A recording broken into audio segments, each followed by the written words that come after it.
नमस्कार प्यारे साथियों, तो आप लोग कैसे हैं? आशा करते हैं आप लोग बिल्कुल सही होंगे। तो इस वीडियो में बिहार शिक्षा भर्ती 3.0 का मोस्ट इम्पोर्टेंट प्रश्न को इस वीडियो में कवर किए हैं। ये सारे प्रश्न प्रीवियस ईयर प्रश्न है प्यारे साथियों, और इसमें हिस्ट्री, पॉलिटी और ज्योग्राफी का मोस्ट इम्पोर्टेंट प्रश्न है। तो आप बिहार शिक्षा भर्ती 3.0 का तैयारी कर रहे हैं तो आपके लिए यह वीडियो जो है वह 100% रामबाण साबित होने वाला है। तो चलिए हम लोग इस वीडियो को स्टार्ट करते हैं। तो यहाँ पे देखिए फर्स्ट नंबर प्रश्न में दिया हुआ है, निम्नलिखित में से किसे भारत का पहला स्थानीय भाषा समाचार पत्र माना जाता है। यहाँ पे आप लोग ध्यान दीजिएगा कि स्थानीय भाषा समाचार की बात किया जा रहा है, तो भारत का पहला स्थानीय भाषा समाचार पत्र कौन सा है? तो इस प्रश्न का बिल्कुल राइट आंसर हो जाएगा जो कि ऑप्शन नंबर बी हो जाएगा, जो कि समाचार दर्पण जो है वह भारत का पहला स्थानीय भाषा समाचार पत्र है प्यारे साथियों।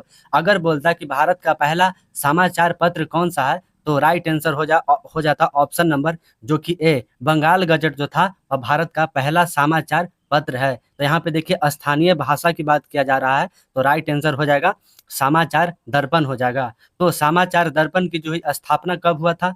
तो समाचार दर्पण की जो स्थापना जो है वह 1818 ईस्वी में जो है वह समाचार दर्पण की स्थापना किया गया था प्यारे साथियों।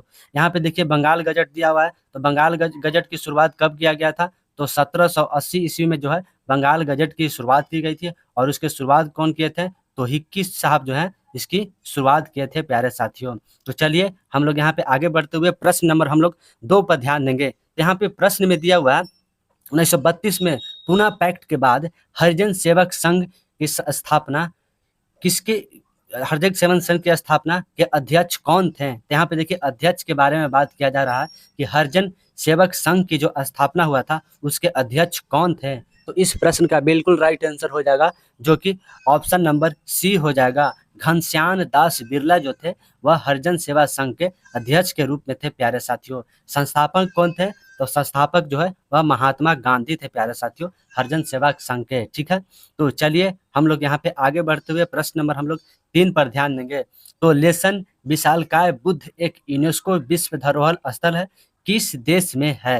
तो यह इस प्रश्न का बिल्कुल राइट आंसर हो जाएगा जो कि ऑप्शन नंबर ए हो जाएगा, जो कि लेसल विशालकाय बुद्ध एक यूनेस्को विश्व धरोहर स्थल है जो कि यह चीन में स्थित है प्यारे साथियों। ठीक है, तो चलिए हम लोग यहाँ पे आगे बढ़ते हुए और प्रश्न नंबर हम लोग जो कि 4 को देखेंगे। तो यहाँ पे प्रश्न में दिया हुआ है, निम्नलिखित में से कौन सी सरकारी योजना विशेष रूप से वृद्धा अवस्था सुरक्षा पर केंद्रित है? तो वृद्धा अवस्था सुरक्षा पर जो है वह कौन सी योजना केंद्रित है?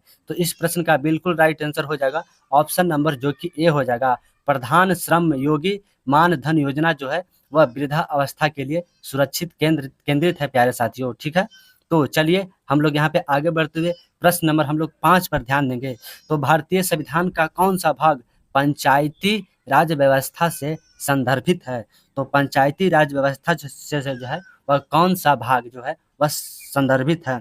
तो इस प्रश्न का जो है वह बिल्कुल राइट आंसर हो जाएगा ऑप्शन नंबर बी हो जाएगा, जो कि भाग 9 जो है वह पंचायती राज व्यवस्था से संदर्भित है प्यारे साथियों। ठीक है, यहाँ पे देखिए यहाँ पे ऑप्शन नंबर सी में दिया हुआ है जो कि भाग 9A, तो यह नगर पालिका से संबंधित है प्यारे साथियों। ठीक है, तो पंचायती राज व्यवस्था को किस संविधान संशोधन के तहत जोड़ा गया था? तो 73वां संविधान संशोधन 1992 में जो है वह पंचायती राज व्यवस्था को जोड़ा गया था प्यारे साथियों। तो चलिए हम लोग यहाँ पे आगे बढ़ते हुए प्रश्न नंबर हम लोग 6 पर ध्यान देंगे। तो यहाँ पे प्रश्न में दिया हुआ है, भारतीय संविधान का कौन सा भाग पंचायती, एक मिनट आगे बढ़ाते हैं, 6 नंबर प्रश्न पर हम लोग ध्यान देंगे। तो भारत के किस राज्य में एल्युमिनियम प्रगलन संयंत्रों की संख्या सबसे अधिक है? तो भारत की किस राज्य में एल्युमिनियम प्रगलन संयंत्रों की संख्या जो है वह सबसे अधिक है? तो इस प्रश्न का बिल्कुल राइट आंसर हो जाएगा जो कि ऑप्शन नंबर ए हो जाएगा। तो भारत के जो है उड़ीसा में जो है एल्युमिनियम प्रगलन जो कि सबसे अधिक मात्रा में होता है प्यारे साथियों। ठीक है, यहाँ पे देखिए ऑप्शन नंबर डी में दिया हुआ है उत्तर प्रदेश, तो यहाँ पे जो है वह दुग्ध उत्पादन में नंबर 1 पर कौन सा राज्य है? तो यह उत्तर प्रदेश है प्यारे साथियों। ठीक है, तो चलिए हम लोग यहाँ पे आगे बढ़ते हुए प्रश्न नंबर हम लोग 7 पर ध्यान देंगे। तो भारत ने पहली बार ओलंपिक खेल में कब भाग लिया था? तो भारत ने जो है पहली बार ओलंपिक खेल में कब भाग लिया था? तो इस प्रश्न का बिल्कुल राइट आंसर हो जाएगा ऑप्शन नंबर जो कि ए, 1920 में जो है वह भारत ने पहली बार ओलंपिक खेल में जो है वह भाग लिया था प्यारे साथियों। ठीक है, तो चलिए हम लोग यहाँ पे आगे बढ़ते हुए प्रश्न नंबर हम लोग 8 पर ध्यान देंगे। तो यहाँ पे प्रश्न में दिया हुआ है, भारत सरकार का एक स्वास्थ्य योजना आयुष्मान भारत योजना प्रदान करती है, इस प्रकार के सरकारी प्रयास राज्य के नीति निर्देशक सिद्धांत के किस अनुच्छेद के अंतर्गत आता है? तो यह जो परियोजना है वह राज्य के नीति निर्देशक सिद्धांत के किस अनुच्छेद के अंतर्गत आता है? तो इस प्रश्न का बिल्कुल राइट आंसर हो जाएगा जो कि ऑप्शन नंबर ए हो जाएगा। अनुच्छेद 47 के तहत जो है वह यह परियोजना आता है प्यारे साथियों। ठीक है, और नीति निर्देशक तत्व जो है यह किस देश के संविधान से भारत में लाया गया है? तो यह आयरलैंड के संविधान से जो है वह भारत के संविधान में लाया गया है प्यारे साथियों। ठीक है, यहाँ पे देखिए अनुच्छेद 45 दिया हुआ है। तो अनुच्छेद 45 जो है वह सभी के लिए शिक्षा समान, सभी के लिए शिक्षा समान के बारे में बात करता है प्यारे साथियों। ठीक है, तो चलिए हम लोग यहाँ पे आगे बढ़ते हुए जो प्रश्न नंबर 9 पर ध्यान देंगे। तो जनगणना 2011 के अनुसार भारत की अपरिष्कृत जन्म दर है। तो 2011 की जनगणना के अनुसार भारत की अपरिष्कृत जन्म दर क्या है? तो इस प्रश्न का बिल्कुल राइट आंसर हो जाएगा ऑप्शन नंबर डी, जो कि 21.8% जो है वह भारत की 2011 की जनगणना के अनुसार अपरिष्कृत जन्म दर है प्यारे साथियों। ठीक है, तो चलिए हम लोग यहाँ पे जो है वह आगे बढ़ते हुए प्रश्न नंबर 10 पर ध्यान देंगे। तो निम्नलिखित में से भारत के किस प्रदेश में वार्षिक वर्षा 25 सेंटीमीटर से कम होती है? तो वार्षिक जो वर्षा है वह 25 सेंटीमीटर से कम कहाँ पे होती है? तो इस प्रश्न का बिल्कुल राइट आंसर हो जाएगा जो कि ऑप्शन नंबर बी हो जाएगा। लद्दाख प्रदेश में जो है वह 25 सेंटीमीटर से भी कम वहाँ पे वर्षा जो होती है प्यारे साथियों। ठीक है, सबसे अधिक वर्षा कहाँ पे होती है? तो सबसे अधिक वर्षा जो है वह मेघालय में होती है प्यारे साथियों। ठीक है, तो चलिए हम लोग यहाँ पे आगे बढ़ते हुए प्रश्न नंबर हम लोग 11 पर ध्यान देंगे। तो फुटबॉल में गोल लाइन और पेंटिंग स्पॉट की बीच की दूरी कितनी होती है? तो फुटबॉल में जो है वह गोल लाइन और पेनल्टी स्पॉट की दूरी कितनी होती है? तो इस प्रश्न का बिल्कुल राइट आंसर हो जाएगा जो कि ऑप्शन नंबर बी हो जाएगा, जो कि इसकी दूरी जो है वह 12 गज होती है प्यारे साथियों। तो अंतर्राष्ट्रीय फुटबॉल दिवस कब मनाया जाएगा? तो अंतर्राष्ट्रीय फुटबॉल दिवस जो है वह 25 मई को मनाया जाएगा प्यारे साथियों। ठीक है, तो चलिए हम लोग यहाँ पे आगे बढ़ते हैं। प्रश्न नंबर हम लोग 13 पर ध्यान देंगे। तो प्रसिद्ध भारतीय अभिनेत्री वैजयंती माला निम्नलिखित में से किस नृत्य शैली से प्रतिपादित है? तो जो वैजयंती माला है वह किस नृत्य शैली से प्रतिपादित है? तो इस प्रश्न का बिल्कुल राइट आंसर हो जाएगा ऑप्शन नंबर बी हो जाएगा, जो कि भारतनाट्यम से जो है वह वैजयंती माला जो कि नृत्य से प्रतिपादित है प्यारे साथियों। हाल ही में वैजयंती माला को जो है वह पद्म विभूषण से सम्मानित किया गया है प्यारे साथियों। ठीक है, तो चलिए हम लोग यहाँ पे आगे बढ़ते हुए प्रश्न नंबर हम लोग जो कि 14 पर ध्यान देंगे। निम्नलिखित में से किस वर्ष भारत में पहला रेडियो शो प्रसारित किया गया? तो भारत में पहली बार जो है वह रेडियो शो कब प्रसारित किया गया? तो इस प्रश्न का राइट आंसर हो जाएगा ऑप्शन नंबर जो कि ए हो जाएगा। 1923 में जो है वह भारत में पहली बार रेडियो शो प्रसारित किया गया था। तो फ्रेंड्स हम लोग यहाँ पे 14 नंबर प्रश्न पर ध्यान देते हुए आगे बढ़ेंगे। तो दक्षिण भारत में मंदिरों को प्रांगण में बनाए गए ऊंचे दीवारों को क्या कहा जाता है? तो दक्षिण भारत में जो है वह मंदिरों को प्रांगण में बनाए गए ऊंचे दीवार को क्या कहा जाता है? तो इस प्रश्न का बिल्कुल राइट आंसर हो जाएगा ऑप्शन नंबर जो कि डी हो जाएगा। इसे हम लोग गोपुरम के नाम से इसे जाना जाता है प्यारे साथियों। तो उत्तर भारत में जो बनता है प्रांगण उसे किस नाम से जाना जाता है? तो इसे हम लोग नागर शैली के नाम से जानते हैं प्यारे साथियों। तो उत्तर भारत में जो मंदिर बनता है उसे नागर शैली के नाम से हम लोग जानते हैं और इसे गर्भगृह कहा जाता है, गर्भगृह के नाम से भी जाना जाता है। तो चलिए हम लोग यहाँ पे 15 नंबर प्रश्न पर ध्यान देंगे। तो निम्नलिखित में से कौन सा स्मारक मोहम्मद कुली कुतुब साहब द्वारा बनाया गया था?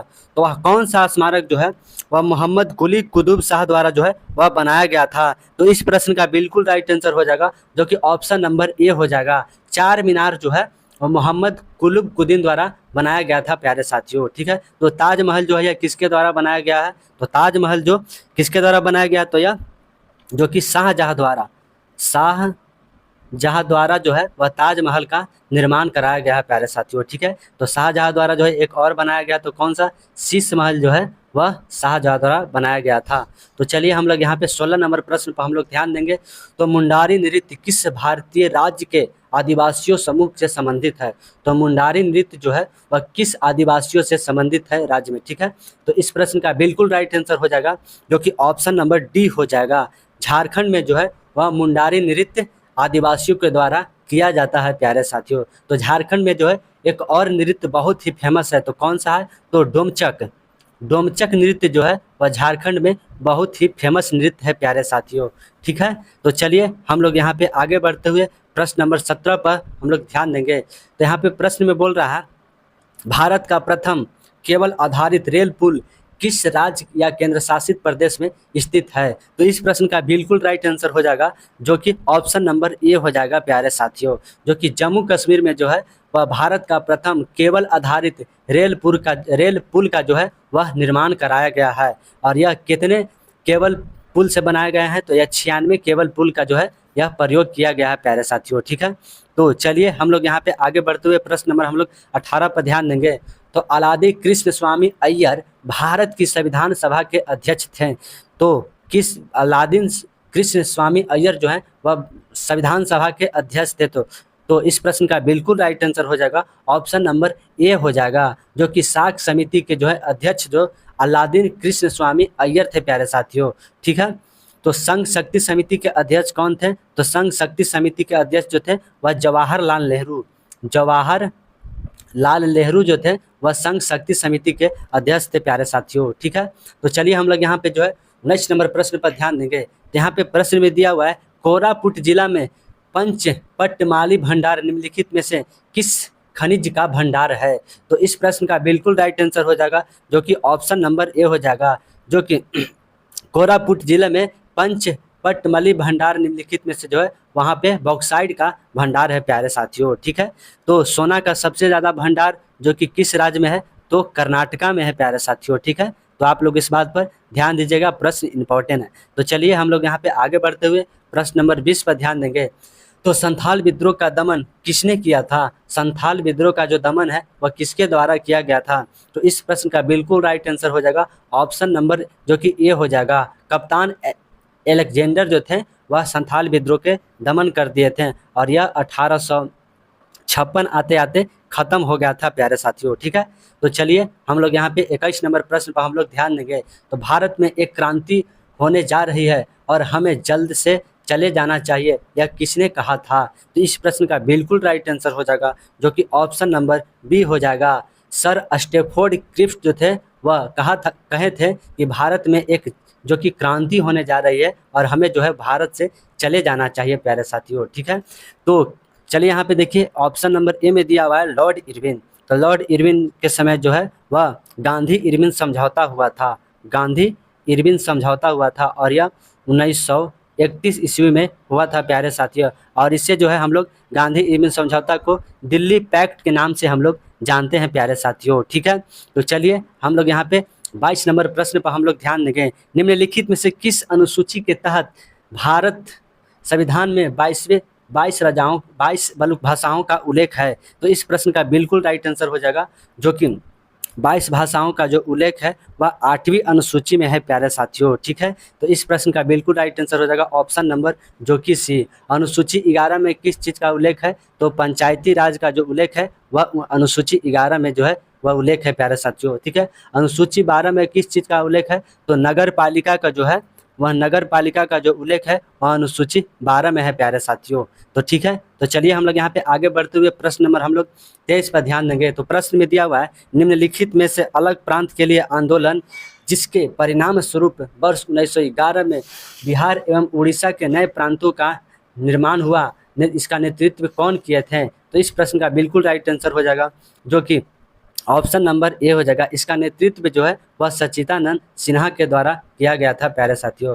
ठीक है, तो चलिए हम लोग जो है यहाँ पे आगे बढ़ते हुए प्रश्न नंबर हम लोग 24 पर ध्यान देंगे। निम्नलिखित में से किस राज्य में गढ़वाल नृत्य लोकप्रिय है? तो गढ़वाल लोकप्रिय जो नृत्य है वह किस राज्य में लोकप्रिय था? तो इस प्रश्न का बिल्कुल राइट आंसर हो जाएगा जो कि ऑप्शन नंबर डी हो जाएगा। उत्तराखंड में जो है वह गढ़वाल लोक नृत्य जो है वह लोकप्रिय है प्यारे साथियों, ठीक है। यहाँ पे देखिए ऑप्शन नंबर सी में दिया हुआ है जो कि गुजरात। तो गुजरात में जो है कौन सा लोकप्रिय नृत्य है? तो गरबा। गरबा जो है नृत्य जो है वह गुजरात में सबसे लोकप्रिय है प्यारे साथियों। यहाँ पे देखिए उत्तर प्रदेश दिया हुआ है, तो उत्तर प्रदेश में कौन सा सबसे लोकप्रिय नृत्य है? तो कथक। कथक जो नृत्य है वह उत्तर प्रदेश में सबसे लोकप्रिय नृत्य है प्यारे साथियों, ठीक है। तो चलिए हम लोग यहाँ पे 25 नंबर प्रश्न पर हम लोग ध्यान देंगे। तो किस राज्य में सीढ़ीनुमा खेती की जाती है? तो सीढ़ीनुमा खेती जो है वह किस राज्य में किया जाएगा? यानी कि जहाँ पे जो है वह पर्वत जहाँ पे सबसे ज़्यादा अधिक होगा वहीं पे ना सीढ़ीनुमा खेती होगा। तो इस प्रश्न का बिल्कुल राइट आंसर हो जाएगा जो कि ऑप्शन नंबर सी हो जाएगा। उत्तराखंड में जो है वह सीढ़ीनुमा खेती किया जाता है प्यारे साथियों, ठीक है। तो चलिए हम लोग यहाँ पे 26 नंबर प्रश्न पर हम लोग ध्यान देंगे। तो भारत सरकार ने कब राष्ट्रीय पेयजल मिशन चालू किया था? तो राष्ट्रीय पेयजल मिशन जो है वो कब चालू किया था? तो इस प्रश्न का बिल्कुल राइट आंसर हो जाएगा जो कि ऑप्शन नंबर ए हो जाएगा। 1956 में जो है वह राष्ट्रीय पेयजल मिशन को चालू किया गया था प्यारे साथियों। तो चलिए हम लोग यहाँ पे 27 नंबर प्रश्न पर जो है वह ध्यान देंगे। चरक का संबंध किस देश से है? तो चरक का जो संबंध है वह किस देश से है? तो इस प्रश्न का बिल्कुल राइट आंसर हो जाएगा जो कि ऑप्शन नंबर बी हो जाएगा। चरक का जो संबंध है वह भारत देश से है और यह कुषाण राजवंश में थे प्यारे साथियों। चरक जो थे और कुषाण राजवंश में एक मंत्री के रूप में थे। तो चलिए हम लोग यहाँ पे जो कि 29 नंबर प्रश्न पर हम लोग ध्यान देंगे। किस प्रकार के चट्टान में खनिज का जमाव परतों में मिलता है? तो किस प्रकार के चट्टान में जो है वह खनिज का जमाव परतों में मिलेगा? तो इस प्रश्न का बिल्कुल राइट आंसर हो जाएगा ऑप्शन नंबर जो कि डी हो जाएगा। तत्क्षणिक चट्टान में जो है वह खनिजों का जमाव है जो परतों के रूप में मिलता है प्यारे साथियों। यहाँ पे देखिए अवसादी चट्टान दिया हुआ है, तो अवसादी चट्टान को जो हम लोग इसमें जो है संगमरमर मिलता है। संगमरमर जो है वह अवसादी चट्टान से प्राप्त किया जाता है। अग्नाशय चट्टान से जो है वह इसे हम लोग बेसाल्ट चट्टान के नाम से हम लोग जानते हैं प्यारे साथियों, ठीक है। और इसे हम लोग प्राथमिक चट्टान भी कह सकते हैं। तो चलिए हम लोग यहाँ पे आगे बढ़ते हुए प्रश्न नंबर हम लोग जो कि 30 पर ध्यान देंगे। तो चूप हाट किस राज्य का लोकप्रिय नृत्य है? तो चूप हाट जो है वह सिक्किम का लोकप्रिय नृत्य है प्यारे साथियों। तो इस प्रश्न का बिल्कुल राइट आंसर हो जाएगा ऑप्शन नंबर ए हो जाएगा, ठीक है। तो चलिए हम लोग यहाँ पे आगे बढ़ते हुए प्रश्न नंबर हम लोग 30 पर ध्यान देंगे। तो भारत में ऊर्जा का प्रमुख स्रोत क्या है? तो भारत में जो है ऊर्जा का प्रमुख स्रोत क्या है? तो इस प्रश्न का बिल्कुल राइट आंसर हो जाएगा ऑप्शन नंबर बी हो जाएगा जो कि भारत में ऊर्जा का प्रमुख स्रोत जो है वह कोयला के रूप में प्राप्त होता है। और यह कोयला जो है वह 50% जो है वह भारत में ऊर्जा को प्राप्त किया जाता है प्यारे साथियों, ठीक है। तो चलिए हम लोग यहाँ पे जो कि 31 नंबर प्रश्न पर ध्यान देंगे। खिलाफत आंदोलन का नेतृत्व कौन कर रहे थे? तो खिलाफत आंदोलन का जो नेतृत्व है वह कौन कर रहे थे? तो इस प्रश्न का बिल्कुल राइट आंसर हो जाएगा ऑप्शन नंबर ए हो जाएगा जो कि शौकत अली और मोहम्मद अली जो है। तो इसकी खिलाफत आंदोलन की शुरुआत जो है वो कब किया गया था? तो 1919 ईस्वी में जो है वह खिलाफत आंदोलन को शुरू किया गया था प्यारे साथियों, ठीक है। तो चलिए हम लोग यहाँ पे 32 नंबर प्रश्न पर ध्यान देंगे। निम्नलिखित में से किस नेता ने 1906 ईस्वी में कोलकाता कांग्रेस अधिवेशन की अध्यक्षता किया था? तो 1906 ईस्वी में जो है वह कोलकाता कांग्रेस अधिवेशन की अध्यक्षता कौन किए थे? तो इस प्रश्न का बिल्कुल राइट आंसर हो जाएगा जो कि ऑप्शन नंबर सी हो जाएगा। दादा भाई नौरोजी जो थे 1906 ईस्वी में कलकत्ता कांग्रेस की अधिवेशन की अध्यक्षता किए थे प्यारे साथियों, ठीक है। तो चलिए हम लोग यहाँ पे 32 नंबर जो कि 33 नंबर प्रश्न पर हम लोग ध्यान देंगे और अंतिम प्रश्न है, ठीक है। तो बिहार सोशलिस्ट पार्टी के संस्थापक कौन थे? तो बिहार सोशलिस्ट पार्टी के जो संस्थापक जो कौन थे? इस प्रश्न का बिल्कुल राइट आंसर हो जाएगा ऑप्शन नंबर सी हो जाएगा। जयप्रकाश नारायण जो थे वह बिहार सोशलिस्ट पार्टी के जो कि संस्थापना किए थे प्यारे साथियों। और इसकी स्थापना 1934 ईस्वी में किया गया था प्यारे साथियों, ठीक है। तो आप लोगों को यह वीडियो कैसा लगा? अगर पसंद आया तो आप लोग लाइक शेयर करना बिल्कुल मत भूलें। अब कमेंट तो आप लोग ज़रूर करके बताएं, ठीक है। तो जय हिंद, वंदे मातरम प्यारे साथियों।